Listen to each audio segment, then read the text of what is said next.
얼마 전에 작고한 성공회 신학대학의 교수였던 신용복 교수가 쓴 글에서 그런 내용이 나옵니다.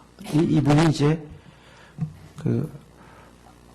오랫동안 이제 옥고를 치른 분인데 감옥에서 오랫동안 있는 동안에 같이 이제 동료 수감자 중에 목수일했던 분이 이제 같이 같은 이제 방에서 지내게 되었습니다. 그런데 이제 운동 시간이 되어서 운동장에 나가서 목수이니까 자기의 경험을 얘기하면서 집을 그리게 되면 항상 집을 그릴 때 터부터 그리고 바닥부터 그리고 그 다음에 이제 벽을 그리고 그 다음에 이제 기둥을 세우고 그 다음에 이제 석가래를 그리고 그 다음에 지붕을 그린다는 거예요. 통상적으로 우리 아이들이 집을 그릴 때 어떻게 그립니까? 지붕부터 그리지 않습니까? 그러면서 깨닫는 게 있어요. 정말로 집을 지어본 사람과 집을 바라보기만 한 사람과는 이렇게도 관점이 차이가 있구나. 이렇게도 관점이 차이가 있구나. 신앙도 그런 것 같습니다. 우리가 남의 신앙을 바라보는 사람과 자기 인생의 문제, 내 신앙이 어떤 신앙이 지금 내가 어디로 가고 있는가, 자기의 인생의 문제, 자기 신앙의 문제에 대해서 깊이 생각하고 묵상하는 그런 성도는 과연 하나님이 계신다고 하는데 계시는 걸까? 또 의문도 해보고, 구원받았다고 하는데 내가 구원받은 게 맞는가? 구원은 어떻게 받는 것일까? 질문도 해보고, 그리고 또 우리가 무엇을 믿고 살아야 되는가? 정말로 내 믿음이 바른 믿음일까? 내가 이렇게 믿는 것이 올바른 믿음일까? 질문도 해본다는 것이죠. 그러면서 하나하나 믿어보려고 몸부림도 치기도 하고, 마지막에 믿어지지 않을 때는 외롭기도 하고, 남들은 저렇게 다 믿는데 왜 나는 믿음이 없는 자같이 내가 자꾸만 의심이 들을까라고 하는 그런 회의도 갖기도 합니다. 그러나 우리가 끝내는 성령님께서 예수 그리스도가 우리의 구주이신 것을 깨닫게도 하시고 알게도 하시고 믿게도 하시는 줄 믿으시기 바랍니다. 그렇기 때문에 우리가 믿음의 애씀과 수고는 끊임없이 해야 됩니다. 그래서 예수님께서 구하라, 찾으리라, 두드리라 말씀하셨습니다. 남의 신앙을 볼 때요, 아주 멋진 전원주택을 보는 것 같이 참 아름답습니다. 저 사람은 어째서 저렇게 늘 살까? 내 얼굴에 무언 기쁨이 저렇게 많을까? 또 어려운데, 힘든데 그 상황에서도 저렇게 잘 헤쳐나갈 수 있을까? 보통 사람 같으면 감당할 수 없는 인생의 무거운 짐을 지고도 넉넉히 살아낼 수 있을까 하는 그런 걸 바라볼 때 우리가 나도 신앙생활 해야 되겠구나, 아니면 신앙생활하고 있는 성도라면 나도 저분처럼 신앙생활 하고 싶다, 그렇게 우리가 생각을 가질 수 있습니다. 그럴 때 우리 신앙생활의 기초, 터가 어디인가라는 거 하는 것이죠. 집을 지을 때 가장 중요한 것은 어디에 터를 잡느냐 하는 것입니다. 터가 없으면 집을 지을 수가 없어요. 집이라는 것 자체는 터가 있어야 됩니다. 신앙도 마찬가지예요. 터가 있어야 신앙이 세워지게 됩니다. 그 신앙의 터를 오늘 말씀은 뭐라고 얘기하고 있냐면 우리 10절과 11절에 있는 말씀을 얘기해 주시고 있습니다. 우리 함께 10절과 11절에 있는 말씀 보시겠습니다. 우리 함께 읽습니다. 내게 주신 하나님의 은혜를 따라 내가 지혜로운 건축자와 같이 터를 닦아둠에 다른 이가 그 위에 세우나 그러나 각각 어떻게 그 위에 세울까를 조심할지니라. 이 닦아둔 것 외에는 능히 다른 터를 닦아둘 자가 없으니 이 터는 곧 예수 그리스도니라. 아멘. 우리의 신앙의 터는 어디라고 말씀하고 있습니까? 예수 그리스도입니다. 믿습니까? 예. 집을 지었는데 집이 아주 절벽 밑에 지었다. 산사태가 날 우려 있는데 집을 지었다. 또 여러분 이렇게 지형을 볼 때 도시열이라는 그런 혈자리는요, 밑에 숨이 흘러가면서 이렇게 확 건물이 이렇게 쏠려가는 그런 지형도 있어요. 그런데다 털을 잡고 집을 지면 어떻게 되겠어요? 벽이 다 금가고 마치면은 집이 쓰러질 수도 있습니다. 여러분, 우리가 신앙의 터를 항상 예수 그리스도 위에 세워갈 수 있기를 다시 한번 확인하고 그 위에 흔들림 없이 신앙을 세워갈 수 있기를 소망하고 축원합니다. 마태복음 7장 22절 23절에 이렇게 말씀합니다.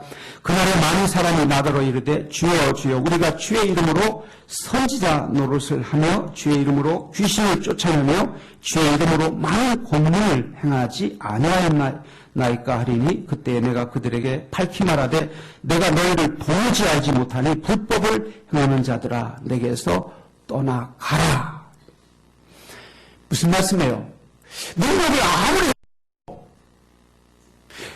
귀신을 쫓아도 죽은 자를 살려내도 예수 이름으로 하지 않으면 불법이라는 거예요. 불법이라는 거예요. 불법이라는 거예요. 그래서 예수님께서 마침내 하늘나라에서 한 사람 한 사람 심판할 때 나는 도무지 너를 모른다 말씀하시겠다는 것이죠. 여러분, 예수 그리스도의 십자가의 보혈로 우리가 용서받고 구원받은 줄 믿으시기 바랍니다.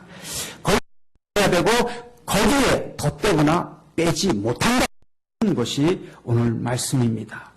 자, 이제 터가 있습니다. 집을 짓습니다. 어떻게 지어야 될까요?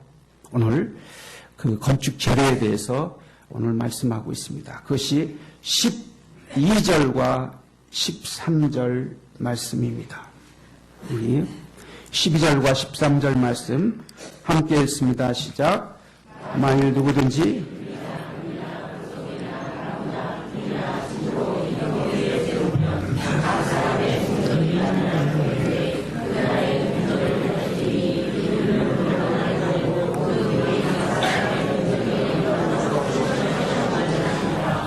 아멘. 불로 나타내고 그 불이 각 사람의 공적이 어떠한 것을 시험할 것이라. 저와 여러분의 신앙이 불로 시험을 한다는 것이죠. 무슨 얘기냐면 우리가 애써 수고하는 신앙의 모든 수고가 마침내 하나님의 나라에서 기억될 때 불로 심판이 있을 때 우리의 신앙이 자기의 자랑과 자기의 유익을 위해서 하는 신앙생활이라면, 자기 만족을 위한 신앙생활이라면 불의 심판 가운데 견디지 못하고 다 타버린다는 것입니다.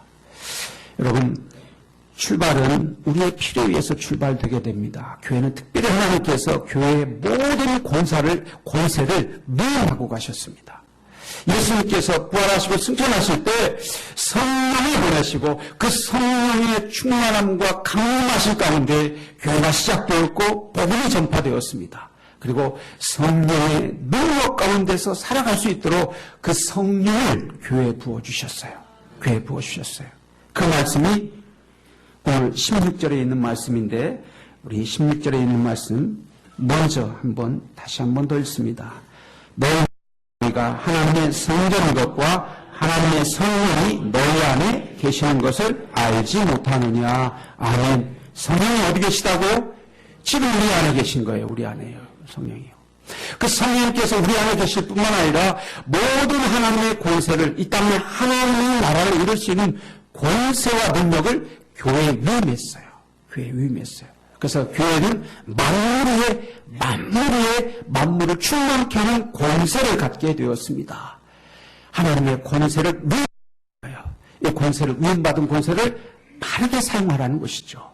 지금 그런데 고린도 교회는 그 성령의 능력과 충만함을 자기 자랑과 자기 유익을 위해서 사용하기 때문에 교회가 나눠지고 분리되고 그리고 시기와 질투와 분쟁 가운데 교회가 질서 없이 어지럽게 되었다라고 하는 것입니다.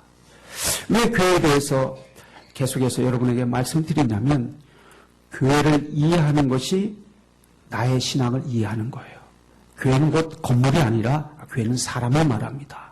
교회는 하나님의 뜻대로 부르심을 받은 성도의 모임을 교회라고 해요. 그러니까 교회를 바르게 이해할 때 나의 신앙이 어떤 신앙인지를 이해하게 된다는 것이죠. 오늘 이 말씀을 통해서 우리가 꼭 기억해야 될 것은 일시적인 자기 만족을 넘어서서 하나님을 기쁘시게 하는 그런 여러분, 저와 여러분이 될 수 있기를 바랍니다. 저도 사례를 받긴 하지만 엄밀한 의미에서는 섬기는 직분입니다. 섬기는 직분이에요. 오늘 우리 항존직 선거 있습니다.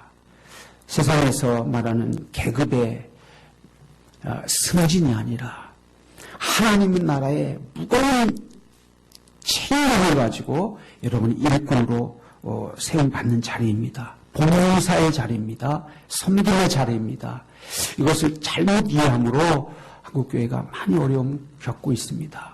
이게 뭔가 자기의 신분이 상승하는 것처럼 여기서는 절대로 안 된다는 것이죠. 그것은 자기 자신에게도 유익하지 못할 뿐만 아니라 그렇게 생각하면서 신앙생활할 때 교회에 큰 거침돌이 됩니다. 겸손히 섬길 수 있는 우리 항존직이 될 수 있기를 바랍니다. 오늘 뽑힌 뿐만 아니라 저와 우리 당회원들과 권사님들과 서리 집사님 또 안수 집사님 모든 성도가 마찬가지입니다. 교회는 성도의 봉사와 섬김을 통해서 세워져 가는 것입니다. 예. 여러분, 교회를 깨끗이 청소했습니다. 어제 우리 이제 용원 3구역 식구들이 나와서 깨끗이 청소했는데 깨끗이 청소하는 것이 여러분 헌신이고 봉사고 섬김이라고 생각하지만 엄밀하게 따져보세요. 이 깨끗한 성전에 누가 와서 예배를 드립니까? 누가 와서 예배를 드리는 거예요? 우리 모두 다 이 깨끗한 혜택을 보는 거예요. 그리고 주님의 전에 나올 때 우리가 주님의 전을 깨끗이 한다는 것이 주님 앞에 드려지는 손길이 될 수 있기를 바랍니다. 이제 오후 예배 드리면서 점심을 준비하게 됩니다. 점심을 준비한 분은 헌신하고 수고합니다. 애씁니다. 그러나 점심을 먹게 되는 분은 누가 먹나요? 우리 다 같이 나눠 먹는 거 아니겠습니까?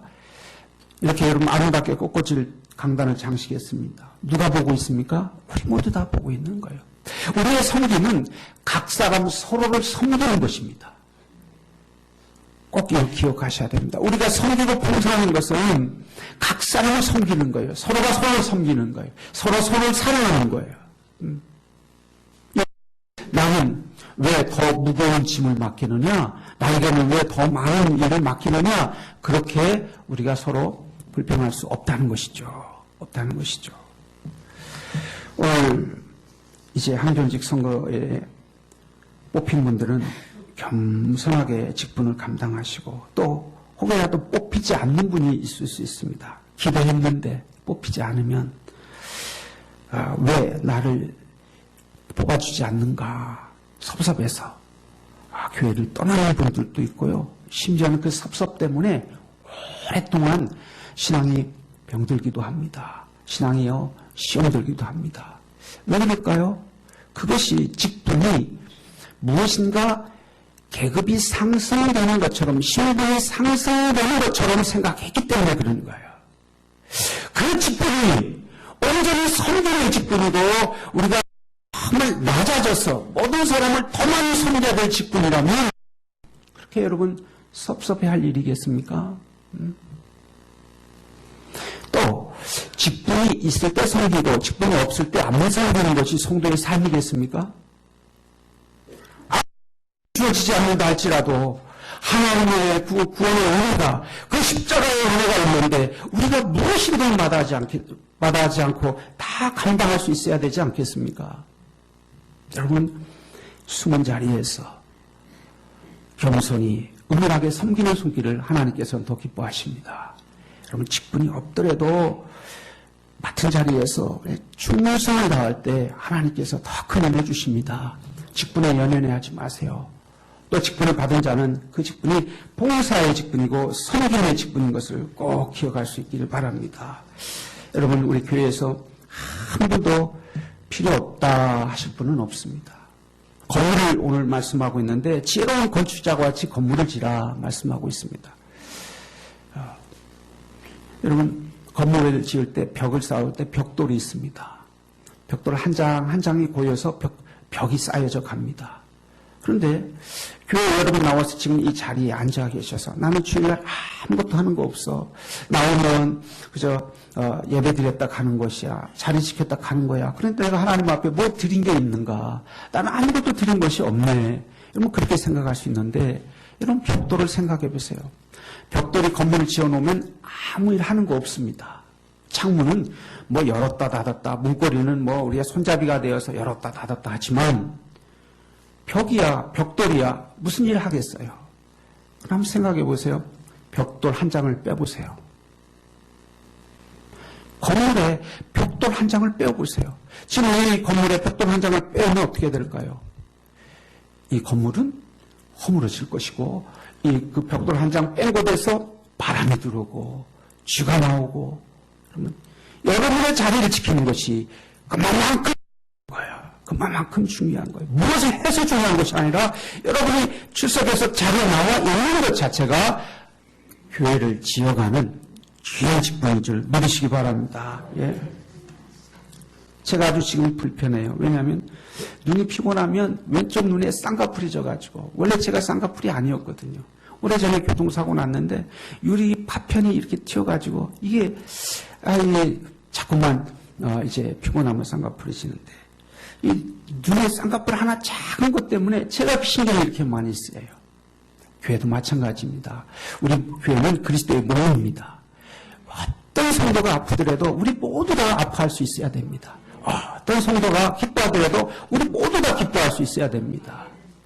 제가 눈꺼풀 하나 가지고 늘 신경 쓰는 거예요. 눈이 굉장히 중요한데 눈을 이렇게 편안하게 마주치고 대화하고 싶은데 피곤할 때면 눈이 아주 깊게 쌍꺼풀이 져서 이거 지금 성형외과 가야 될지 고민하고 있습니다. 여러분 우리는 다 서로가 함께 지어져 가는 거예요. 교회는 개인의 절대 개인의 행동을 해서는 안 됩니다. 우리는 함께 교회 공동체에 소속돼 있다는 것을 꼭 기억하세요. 꼭 하세요. 자, 오늘 15절의 말씀은 조금 더 이해해야 됩니다. 15절의 말씀 제가 봉독해 올립니다. 누구든지 그 공적이 불타면 해를 받으리니 그러나 자신은 구원을 받되 불 가운데서 받은 것 같으리라. 여러분 건물이 불타면 아무리 불타도 뭐는 남아요? 건물 터는 남지 않습니까? 우리의 믿음이 구원이 예수 그리스도에 의해 세워진다면 우리의 구원은 결코 취소되지 않는다는 것이죠. 어떠한 상황에서 우리에게 구원은 주어진 거예요. 믿습니까? 혹시라도 여러분 죄 지을 때 하나님이 나 이 죄 때문에 내 구원을 빼앗아 갔은 건 아닌가 여러분 염려하지 마세요. 예수 그리스도에 세워진 믿음은 어떠한 상황에서 집이 다 불타서 없어진다 할지라도 터져나오는 것처럼 우리에게 구원이 있습니다. 구원이 있는 거예요. 구원은 취소되지 않는 거예요. 그러나 우리가 그 구원에 또 풍성한 열매를 맺어야 되는 것이 우리의 또 성도의 마땅한 도리입니다. 오늘 15절 말씀을 통해서 이게 가톨릭에서는 연옥설에 대한 근거의 본문으로 삼기도 해요. 그런데 우리는 그렇게 보지 않습니다. 이 15절의 말씀에 자신은 구원을 받되 불 가운데서 받은 것 같으리라라고 하는 말씀이 불 가운데서 받은 것 같으리라 이 말씀이 무슨 말이냐면 하나의 속담이에요. 속담. 격언이에요. 격언. 무슨 말이냐면 한마디로 말하면 간신히 겨우 이런 뜻이에요. 구원을 받고 간신히 받는다. 겨우 받는다. 그런 뜻이에요. 저는 서울에 이제 오래 있어서 늘 서울에서 있을 때에도 서쪽에 강서구에 있어서 강서구에서 갈 만한 곳은 강화도예요. 강화도가 가까워서 강화를 가게 되면 강화에 5월달, 6월달 되면 많이 나오는 게 있어요. 밴댕이라고. 밴댕이가 참 맛있습니다. 아주 이렇게 회를 쳐놓거나 무침을 하면 특별히 무침하면 맛있는데 그 주인이 그럽니다. 횟집 주인이 물어봅니다. 밴댕이 소갈물이라는 게 뭐예요? 그랬더니 그러는 거예요. 밴댕이는 속에 그 내장이 거의 없대요. 거의 없대요. 아주 내장이 거의 속이 없다는 거예요. 그래서 아주 조금밖에 내장이 안 들어서 밴댕이 소갈머리 같다. 속 좁은 사람은 그렇게 말한다는 것이죠. 우리가 구원을 받을 때 풍성하게 받을 수 있기를 바랍니다. 예. 우리가 한 일이 밴댕이 소갈머리만큼밖에 없으면 안 된다는 것이죠. 여러분 믿습니까? 예. 여러분도 풍성하게 섬기고 풍성하게 여러분 나눌 때 하나님께서 그대로 또 부어주십니다. 우리가 하는 것 하나님께서 저는 이 말씀 묵상하면서 하나님의 속성 가운데 특별히 하나님은 공평하신 하나님이다. 공평하신 하나님이다. 그래서 우리가 애쓰고 수고하는 것에 대해서 결코 하나님께서 잊지 않으신 하나님인 줄 믿으시기 바랍니다. 예. 자, 우리 17절의 말씀이 이제 마지막 결론의 말씀입니다. 우리 함께 읽겠습니다. 시작. 누구든지 하나님의 성전을 더럽히면 하나님이 그 사람을 멸하시리라. 하나님의 성전은 거룩하니 너희도 그러하니라. 아멘. 예. 무슨 말이냐면 쉽게 말하면 교회는 거룩한 하나님의 집이요 하나님의 성전이요 그리스도의 몸이니까 교회 안에는 특별히 하나님의 본성인 거룩함이 드러나야 된다는 거예요. 교회 오니까 사람 냄새만 풀풀 나고 하나님의 거룩한 본성이 교회에 없다면 그리고 그 하나님의 거룩을 훼손하고 그 하나님의 거룩을 찢기고 분쟁하고 시기하고 다투면서 그 거룩을 훼손한다면 하나님께서 어찌하시겠다고요? 오늘 말씀하고 있어요. 아주 무서운 말씀이고 아주 엄숙한 말씀이에요. 멸하신다. 여러분, 오늘의 말씀이 우리에게 큰 그 경고의 말씀인지 모릅니다. 저도 마찬가지입니다. 두려운 마음으로 교회를 섬기겠습니다. 여러분도 두렵고 떨리는 마음으로 교회를 섬길 수 있기를 바랍니다. 예? 사람이 아니라 십자가로 피로 세우신 하나님의 집이요 하나님의 성전입니다. 하나님의 오늘 이 말씀의 17절의 그 말씀에 이제 거룩하라라고 하는 말씀을 보니까 하나님의 성전은 거룩하니 너희도 그러하니라. 영어 성경에 RSV라는 버전이 있는데 그 버전에는 하나님의 성전은 거룩하니 너희가 그 성전이니라 이렇게 돼 있더라고요. 우리 자신이 다 성전입니다. 성령님께서는 여러분 이해하시기를 잘 이해하셔야 됩니다. 우리 각 사람에게도 계십니다. 믿습니까? 우리 각 사람에게도 계시지만 우리가 모여 함께 예배드릴 때 이 가운데에도 충만한 영으로 함께 하십니다. 그래서 내주하시는 성령님, 외주하시는 성령님. 그래서 함께 더불어 모여 예배할 때 더 큰 풍성한 은혜가 있는 것은 그 외주하시는 충만함이 있기 때문이에요. 그래서 여러분 기쁨으로 우리가 모이고 찬양할 수 있게 되는 것입니다. 제가 길지는 않았지만 짧게 한남대학교 아이들 가르친 적이 있는데 강의 나갔을 때 그때 총장님이 김영태 총장님이라는 총장님이 계셨어요. 근데 그 총장님이 이렇게 말씀해요. 예배 드릴 때 자기도 들은 얘기인데 목사는 개와 같이 개 같은 목사가 좋은 목사다. 그래서 깜짝 놀랐어요. 총장님이 왜 저렇게 험악한 말을 하는가. 그런데 무슨 얘기냐면 여러분 집에서 기르는 개는 아주 영리해서 도둑이 오면 어떻게 합니까? 꼬리를 칩니까? 쥐어대죠. 그리고 주인이 오면 어떻게 합니까? 꼬리를 치면서 막 환영합니다. 개가 귀염받는 것은 주인을 알아보기 때문입니다. 무슨 얘기냐? 목사는 성도들의 교회의 신령상의를 불꽃과 같은 눈으로 아주 엄밀하게 지켜보면서 영혼을 빼앗기지 않도록 지키라는 거예요. 이방이 와서 살비가 와서 성도 영혼을 빼앗아가지 않도록 밤낮 없이 지키라는 거예요. 밤낮 없이. 그래서 도둑 같은 그런 잘못된 이방인 모일 때는 어떻게 해요? 누가 뜨서라도 쫓아버리라는 거예요. 그리고 같은 주인 가족이 오면 환영하라는 거예요. 성도를 마음껏 환영하고 마음껏 축복하는 그런 목회를 하라는 것이죠. 여러분, 저도 주님의 이름으로 여러분을 항상 축복하는 그런 목회할 수 있기를 원합니다. 예? 고린도교회가 많이 혼란스럽습니다. 왜요? 신앙의 터를 예수 그리스도의 터 위에 세웠는데 그러나 그들이 세워가는 그 터 위에 다른 하나님께서 원하시는 집을 짓지 않고 각자 자기의 소견대로 자기의 욕심대로 신앙생활을 했기 때문에 그런 혼란이 왔습니다. 오늘 이 말씀을 통해서 우리가 어떻게 해야 될 것인가? 오늘 말씀을 정리하겠습니다. 먼저 우리가 교회는 하나님의 집입니다. 우리의 집이 아닙니다. 남의 집에 들어가서 함부로 막 어지럽히지 않습니다. 남의 집에 들어가면 주인집의 허락과 주인집의 안내를 받습니다. 이 물건, 이 음식 먹어도 될까요? 또 이 물건은 쓰고 어디다 놓으면 될까요? 주인에게 허락을 받습니다. 교회 주인은 누굽니까? 하나님이십니다. 예수님이십니다. 예수님의 가르침과 예수님의 뜻대로 우리가 교회를 섬겨야 됩니다. 또 하나는 우리가 교회 안에 애쓰고 수고해서 모두가 참여할 수 있기를 바랍니다. 모두 참여해서 섬김과 봉사로 교회가 세워져 가는 거예요.